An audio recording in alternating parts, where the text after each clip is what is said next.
valgusest räägib meile Oskar.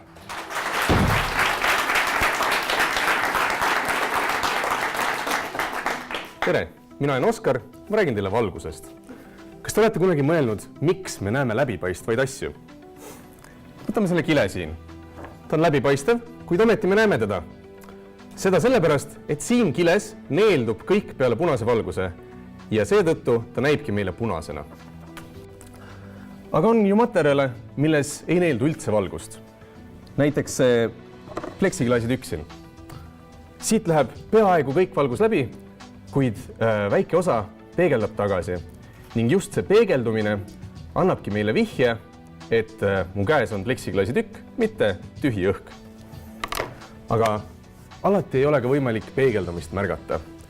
Sel juhul on aga õnneks valgusel veel üks omadus, mis muudab läbipaistvad asjad meile nähtavaks. Nimelt valguse jaoks on erinevad materjalid väga erinevad ning ta liigub nendes erineva kiirusega ja just selle kiiruste erinevuse tõttu valgus muudab oma suunda, kui ta liigub ühest materjalist teise. Ja seda suunamuutust nimetatakse murdumiseks.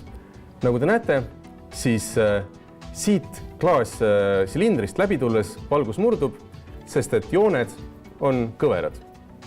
Nüüd neid teadmisi arvesse võttes peaksime me oskama midagi täiesti nähtamatuks muuta.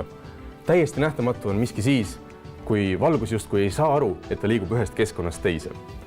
Võtame siit katseklaasi ja paneme siia vette. Vee all on katseklaasi väga hästi näha, sest et klaasi sees on õhk, mida on vee all väga kenasti näha.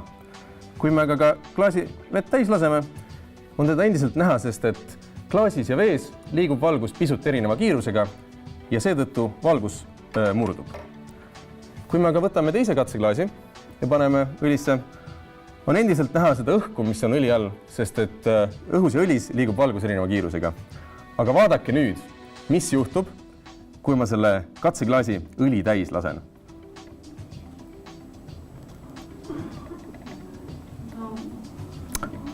Klaas justkui kaoks, kuigi tegelikult on ta mul täiesti olemas.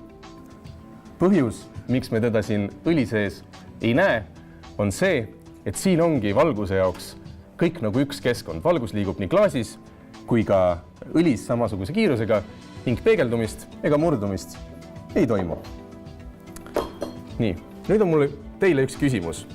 Mitu katseklaasi on siin laua peal? Ilmselge vastus oleks 2, 1 ja 2, need millega ma tegelesin. Aga tegelikult on mul neid siin õli sees päris mitu peidus, mida te võib-olla esialgu ei pruukinud isegi märgata. 1, 2, 3 ja vist oli paar tükki veel. Aitäh, see oli valgus ja mina olen Oskar.